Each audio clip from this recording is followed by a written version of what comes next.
Hello kaibigan. Ayan. So welcome back to my channel. Welcome back kaibigan. Ayan. So in this video, ituturuan ko po kayo kung paano ba mag-change pass ng ating mga wifi or mga modem router. Ayan. So tanong kasi sa akin na isang kaibigan. So shout out po sa inyo. Ayan. Kung paano daw ba mag-change pass ng ating mga wifi router. So napakaganda talaga niyan kaibigan. So ngayon in this video na to, turuan ko kayo kung paano ba mag-change pass ng ating mga Wi-Fi router. So, napakaganda talaga dyan, kaibigan. So, ito na. And make sure don't skip this video until the end dahil napaka-importante nito mga details na sasabihin ko sa inyo dito sa pag-change ng ating mga Wi-Fi router.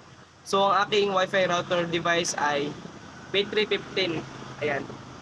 So, kung meron kayo B315 Wi-Fi, ay pwedeng-pwede po to sa inyo. So, I don't think sa ibang Wi-Fi, so, para ganito na rin sa ibang wifi.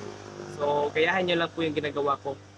Ayan kaibigan. So dito kaibigan, tuturuan ko po kayo kung paano ba mag-change pass ng ating mga wifi. So dito kaibigan, first is connect muna tayo sa ating mga wifi. Ayan. So dito sa ating wifi, so sa akin is yung name ko is hindi ko pa siya na-change. So change ko yan mamaya as long as yung password din. So dito po, bit3154228D2 yung aking name. Ayan. So dito po, para malaman po yung gateway or kung saan tayo mag-change pass ng portal. So dito po tayo at hanapin po natin yung gateway dito sa baba.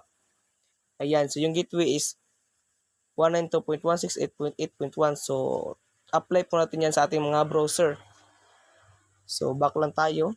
Punta tayo sa browser or Google Chrome. So sa akin kasi is Google Chrome yung gamit ko ngayon. So dito type lang po natin is 192.168.8.1. Ayan, so ito po siya. At ito po yung magiging result. Ayan po, so dito po siya. Ito po yun. So sa akin po is baka magtaka kayo, marami po siya dito. Ayan. So open line na po kasi itong aking SIM card at baka mapansin niyo po, Globe po yun or Huawei po yung aking device ng aking router. Pero yung SIM ko po is smart. So dahil open line po kasi ito. So kapag open line po is kahit anong SIM card po yung isaksak natin is pwede, compatible po siya. So pwede po siyang mag-run or gagana po siya. So dito po is punta lang tayo dito sa ating setting. So sa akin kasi is direct na po siya, hindi na kailangan mag-login. Pero kung gusto niyo po mag-login dito po, may login po dito sa taas. Ayan. Yan, so yun login po. So login na po tayo. Ayan, so dito po nakalagay na admin. So yun po yung aking username. So baka magtaka po kayo. So pwede po kayo pumunta doon sa likuran ng inyong wifi at tingnan nyo po doon kung ano po yung username at password po. So sa akin kasi is admin at saka yung password ko is change pass ko na to. So lagay ko lang po yung aking password. Ayan, at tap na po natin itong login. Ayan. Ayan po. So antayin na po natin yung login. So upon login po is nakalagin na po tayo.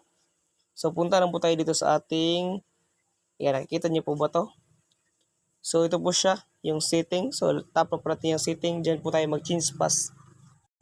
Ayan, so dito po yung aking setting ng aking Wi-Fi. So ito po yung aking band blocking. Ayan, so band blocking ko po. Yung available band ko po dito ngayon sa lugar ko ay LTE band 1 o LTE band 3. So band 1 po yung gamit ko. So malakas po kasi siya. At saka dito po kasi is mostly po, meron po mga ilan po na meron po kasi ilan na mag-change pass dito po sa setting. At saka dito po sila mag-change pass sa modified password. So dito po sa modified password is yung portal po yung i-change pass natin. So hindi po yung mismong wifi. So dahil mismo wifi po yung gusto natin i-change pass, so dito po tayo pumunta sa ating WLAN. So sa WLAN o WLAN. So dito po, tap lang po natin yan at dito po tayo pumunta sa ating WLAN basic setting. So dyan po tayo mag-change pass. Ayan. So dito po, ayan. So kung napapansin niyo po, marami po ditong SSD. Ayan, so SSD. So yan po yung mga nakakonekta ngayon sa aking Wi-Fi. So sa Wi-Fi router namin. So sa pag mag-change pass na po ako is ma-reset po yan. So need po natin i-login ulit. Ayan. So dito po, ito po yung aking SSD. So dito po tayo mag-change pass. So ito po yung aking SSD. So ayan, so change name ko lang. Ayan, so for example, pwede rin James Key o kahit ano po. Ayan, so lagay ko lang.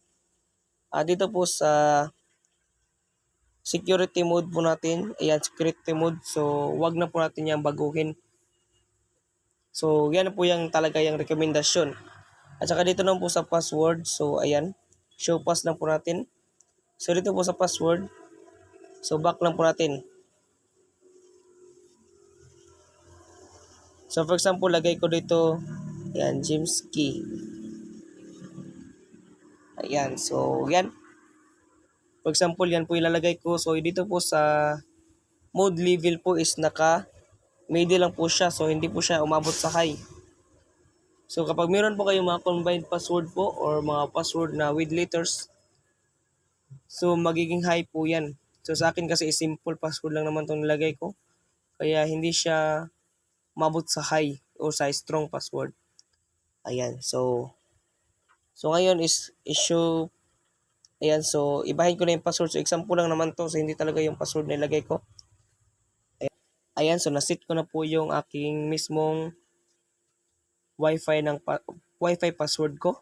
So dito po, meron po nakalagay dito na enable at disable. Baka magtaka po kayo ano po ang pagkaibahan na yan.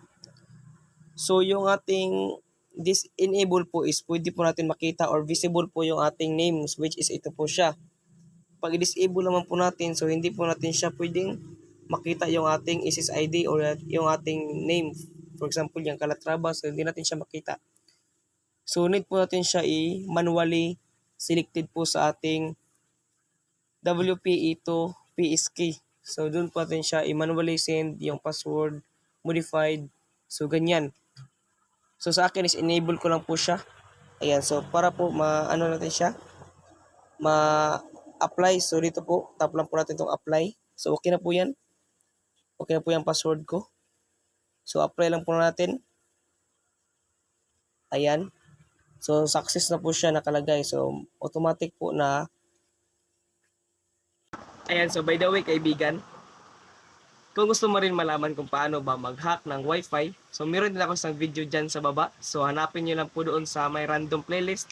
Meron po ako isang video doon kung paano ba mag-hack ng ating mga Wi-Fi. Yung mga password na Wi-Fi. So ganoon lang mag-hack kaibigan. So andun po sa video na yun kaibigan kung paano mag-hack. So ngayon pagpatuloy muna natin kaibigan. So ito na kaibigan. Automatic po na matatanggal na po tayo sa ating Wi-Fi. So nakikita niyo naman po sa taas. Ayan, so natanggal na po yung Wi-Fi. So punta po tayo sa Wi-Fi. At dito po sa Wi-Fi, connect lang po natin. Hanapin lang natin yung SSID na nilagay natin. So sa akin is Calatrava. So ito po siya. So connect lang po tayo sa Calatrava. And ayan, so lagay ko lang po yung password na nilagay ko po. Ayan, so login na lang po natin. So connect po natin siya. Ayan, so na-connected na po. So, ayan, connected na po siya. So, ganoon lang mag-change pass kaibigan. At yun, yung nilagay ko. So, back ulit natin. And forgot. So, ulitin natin para sure talaga. So, pakita ko na lang po yung password ko. Papakita ko na lang po. Total, ma-change pass ko naman po ito anytime. So, ito po yung nilagay ko. So, pag iba po yung password na kanina, yung default password, at ito po yung password ko. Ayan, so ito po yung password na nilagay ko. Ayan, so connected na po siya. So ganyan lang talaga mag-change pass ng ating mga Wi-Fi. So I hope nakatulong to sa inyo kaibigan, at kung nagustuhan niyo to kaibigan, I don't forget to like and subscribe para malaman ko po kung sino po yung mga natulungan ko dito sa video natin ngayon kaibigan. So thank you po talaga sa panood, and God bless kaibigan. So ganyan lang kadali mag-change pass ng ating mga Wi-Fi. So ganyan lang kaibigan. So that's the end of our video kaibigan. So ganoon lang mag-change pass ng ating mga Wi-Fi kaibigan. So ganoon lang kadali mag-change pass kaibigan. So ngayon, alam mo na, ay wag mo nang patagalin, subukan mo na kaibigan. Ayan. So yun kaibigan, and I hope nakatulong tong video na to sa inyo. And kung nakatulong to kaibigan, don't forget to like and subscribe para malaman ko po kung sino po yung mga tulungan ko dito sa video natin ngayon kaibigan. So, thank you po, talaga kaibigan. And see you soon to my next video. And thank you po.